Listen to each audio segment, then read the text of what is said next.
Sir नमस्कार। नमस्कार। Sir क्या नाम है आपका? मेरा नाम सर राम प्रकाश है। राम प्रकाश जी, कहाँ से आए हैं आप? मैं सर अभी किराड़ी दिल्ली से आया हूँ फ़िलहाल में। वैसे लोकल हमारा एड्रेस डिस्ट्रिक्ट फरुखाबाद यूपी से हूँ। संत रामपाल जी महाराज से कब जुड़े आप? संत रामपाल जी महाराज से मैं 26 फरवरी 2016 को जुड़ा हूँ। तो इसका मतलब ये है कि आपने संत रामपाल जी महाराज से नाम दीक्षा बरवाला की घटना के बाद ली है। Yes sir, yes sir. तो सर आपको ऐसा नहीं लगा कि आप संत रामपाल जी महाराज से नाम दीक्षा ले रहे हैं, जो काफ़ी विवादों में रहे हैं और जेल में हैं? तो आपका वो अनुभव कैसा रहा जब आपने संत रामपाल जी महाराज के बारे में पहली बार सुना, और किस तरह से आपने संत रामपाल जी महाराज से नाम दीक्षा ली? सर वो जो नाम दीक्षा मैंने ली है, ज्ञान के ऊपर ली है। ऐसा ज्ञान इस पृथ्वी पर किसी संत के पास नहीं है। मैं पिछली भक्ति जो कर रहा था, कुमार स्वामी एक संत हैं, उनके मैं 4-5 साल तक रहा हूँ। दुर्गा सप्तशती, गुरु गीता ऐसे सब पढ़ता था, लेकिन कुछ भी उलझन में पढ़ा था। दुर्गा सप्तशती में लिखा था कि ब्रह्मा विष्णु महेश मेरे से उत्पत्ति हैं, तो वो कभी बताते थे दुर्गा जी बड़ी हो गई, कभी राधा जी बड़ी हो गई, कभी कृष्ण जी बड़े हो गए, कभी शिव जी बड़े हो गए। तो हमेशा कन्फ्यूजन रहती थी और खूब भक्ति करता था, हवन पूजा करता था सुबह शाम। यहाँ तक कि 2-2 हज़ार रुपये की धुनी देते थे वो, और खोजा जला के लक्ष्मी जी को खिलाना। सर आपने बरवाला की घटना के बाद संत रामपाल जी महाराज से नाम दीक्षा ली, तो आपके मन में कभी ऐसा नहीं आया कि आप संत रामपाल जी महाराज से नाम दीक्षा ले रहे हैं और उनके ऊपर बहुत सारे आरोप लगे हैं, वो अभी जेल में हैं? तो आपका कैसा अनुभव रहा उस टाइम पर? सर मेरा अनुभव क्या था, जो हमने ज्ञान सुना और जो देखा वो मुझे बहुत ही अच्छा लगा, प्रभावित हुआ उससे। और जब नाम दीक्षा लेते ही 2 दिन की हमने भक्ति की, 26 फरवरी 2016 को लिया।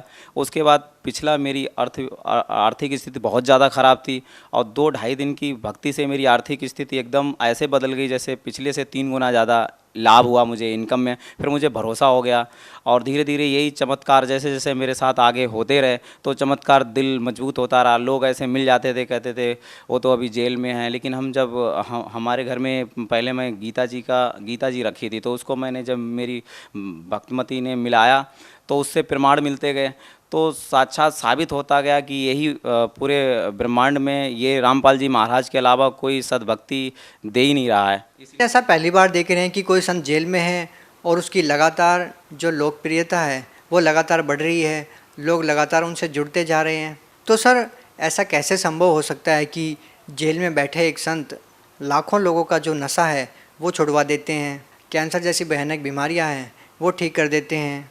आप पढ़े लिखे इंसान हैं, क्या वास्तव में ये सही बात है? सर बिल्कुल 101 100% सत्य है, क्योंकि हमारे जितने वेद पुराण हैं, हमारी गीता है, बाइबल है, कुरान है, सब में साबित हो रहा है कि भक्ति कैसी करनी चाहिए। और वो भक्ति संत रामपाल जी महाराज के ही पास है और किसी के पास नहीं है। सर आपने कहा कि संत रामपाल जी महाराज जी पूर्ण संत हैं। सर इससे पहले ये जानना जरूरी हो जाता है कि संत रामपाल जी महाराज से नाम दीक्षा लेने से पहले आपने पहले किसी संत से या महंत से नाम दीक्षा ली है? किसी को आपने खंगाला है? किसी को आपने जानने की कोशिश की है? क्या वास्तव में ही संत रामपाल जी महाराज के अलावा कोई संत नहीं है? आपने कहाँ कहाँ क्या क्या भक्ति साधनाएँ की है? सर मैंने पहले बहुत मनमानी अपनी भक्ति की, जैसे पंडित जी ने बता दिया तो उनके हिसाब से मैंने व्रत किए, और नवरात्र के व्रत रखे, बगैर खाना खाए रखे, 9 दिन तक रखे। और अगर इतना कहते पवित्र होना चाहिए कि मैं टॉयलेट भी करता था तो गंगा स्नान करता था, ऐसा भी मैंने किया उसके। सर यदि बात की जाए संत की, तो क्या आपने संत रामपाल जी महाराज के अलावा किसी और संत से नाम दीक्षा ली? नाम दीक्षा किया एक बार। मैं दिल्ली मेट्रो में सिक्योरिटी गार्ड की नौकरी करता था, तब उस दरमियान मुझे दिल्ली में रामलीला मैदान में एक कुमार स्वामी संत हैं, जो बुराड़ी में उनका घर है, बैक साइड वो शायद राजस्थान के हैं। तो उनका मैंने ऐसे समागम सुना, तो वहाँ से मैं प्रेरित हुआ, और मैंने उनके वहाँ का जो नाम दीक्षा की बीज मंत्र की जो पुस्तक थी वो मैंने वहाँ से प्रदान की, और उसके बाद मैंने भक्ति करना चालू किया उनका। कम से कम सर देखिए, आप बात कर रहे हैं कुमार स्वामी की, जिनकी हज़ारों की संख्या में शिष्य हैं। तो सर आपको क्या लगता है कि संत रामपाल जी महाराज से जो लाभ आपको मिले वो लाभ आपको कुमार स्वामी से नहीं मिलते? ऐसा आप क्यों कह रहे हैं? सर मैं बहुत ज़्यादा उनकी उसमें भक्ति में घुसने लगा। कभी वृंदावन, कभी हरिद्वार, कभी शिमला, जहाँ जहाँ उनके समागम होते थे वहाँ जाता था। विशेष कृपा के लिए एक बार रसीद कटवाई 3100 की, और फिर विशेष कृपा वाला जो 2000 की धुनी होती थी वो मंगवाता था। और ये सारे जो जो बताते थे वो करते थे। फिर भी हम जाते थे, हम कहते थे आपका जो भी बताइए हम वो करेंगे। हमने कहा था आपका 51,000 रुपये का वो भी दे देंगे। मंदिर जो बनना था कह रहे थे वहाँ पे स्वर्ण मंदिर बनाएंगे वृंदावन में। हमने कहा हम उसमें हम दान भी कर देंगे, लेकिन हमारा ग्रोथ नहीं हो रहा, हमारा बिजनेस बिल्कुल डाउन जा रहा है। हमारे साथ के जो लोग हैं वो कामयाब हो रहे हैं, हम क्यों नहीं कामयाब हो रहे हैं? क्या वजह? उनके घर पे जाते थे तो उन्होंने कहा जब काम शुरुआत करो तो बताया करो। हमने बताया, हम उनको प्रोडक्ट भी हमने जो काम करते थे वो चीज़ें भी हमने जाके दी वहाँ पे, लेकिन फिर भी हमें कोई लाभ नहीं हो रहा था।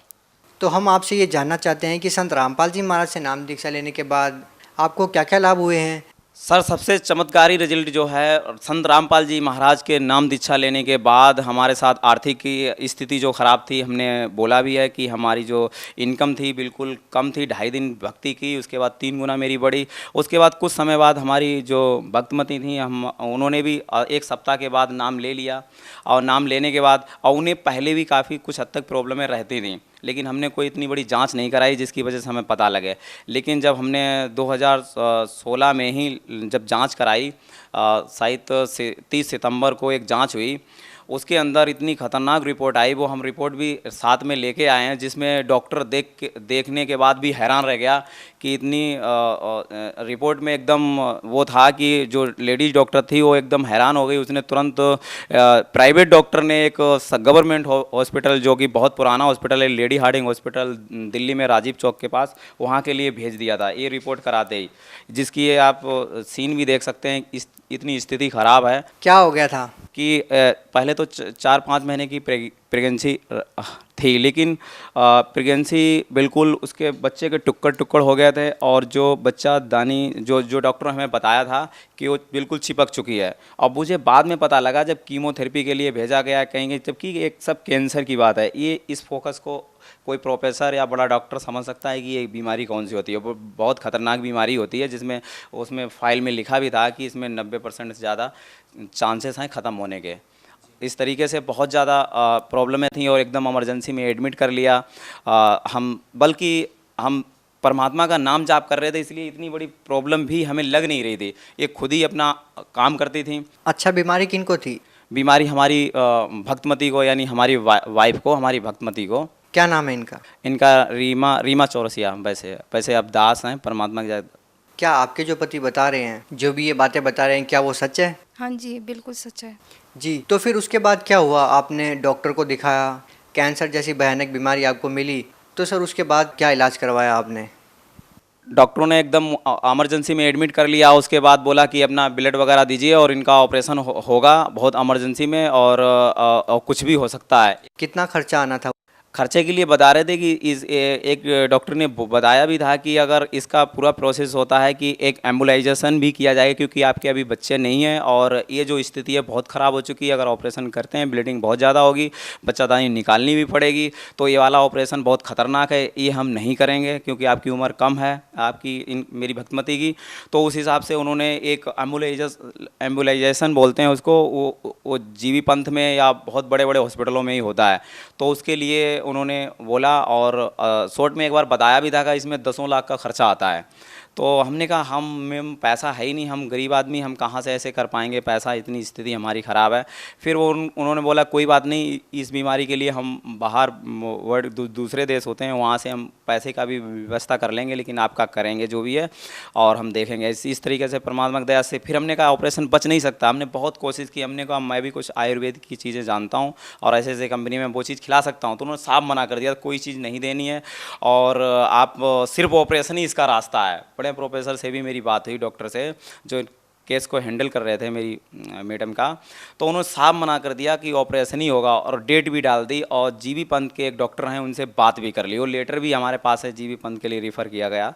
तो फिर उसके बाद हमने बस यही किया कि हमने परमात्मा के पास फ़ोन किया, अपने सदगुरु रामपाल तत्वदर्शी संत रामपाल जी महाराज के यहाँ पे फ़ोन किया और अपनी अरदास लगवाई। और हिसार में जो हमारी मिलाई होती है परमात्मा की, संत रामपाल जी महाराज की, वहाँ मैं मिलाई में गया और अपनी अपनी लिखित में अरदास दी। उसके बाद उन्होंने जो बताया वो हमने किया और वो करते ही हमारा जो रिपोर्टें जो थीं, 3 दिन के बाद ऑपरेशन होना था, वो 3 दिन के अंदर हमने ये वाला परमात्मा की दया से, परमात्मा संत रामपाल जी महाराज सदगुरु हमारे वहाँ पे ने अरदास लगाई।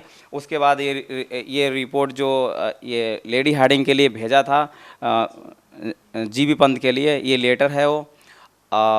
इसके बाद हमने तुरंत अपना जो बताया, मैं अपना जाप करता रहा और परमात्मा की दया से, संत रामपाल जी महाराज की दया से हमारा धीरे धीरे रिपोर्ट नॉर्मल कुछ होने लगी। इसके बाद की रिपोर्ट्स कहाँ हैं? सर मैं एक बात बताना चाहता हूँ, सबसे चमत्कारी बात यह है कि हमारी जो यानी हमारी वाइफ यानी हमारी भगवती जो हैं, उनकी ज्योतिषी लोगों ने या पंडितों ने पहले जो इनकी रेखाएं हाथ रेखा देखी थी तो यही बताया था कि इनकी आयु नहीं है, इनकी आयु अल्पायु है। अल्पायु है इस हिसाब से कहते हैं कि कभी ना कभी कुछ ना कुछ बीमारी दिखेगी, तो उसके हिसाब से इनको इतनी भयंकर बीमारियां हुई, जिसकी वजह से हैरानी वाली बात है कि अगर हम संत रामपाल जी महाराज की शरण में नहीं होते तो इनकी 101% इनकी मौत होनी थी, यानी निश्चित थी। लेकिन हम इनकी शरण में आने की वजह से, परमात्मा की शरण में आने की वजह से, संत रामपाल जी महाराज संत जी की शरण में आने की वजह से उनको एक नई उम्र मिली, उन्हें जीवन दान मिला।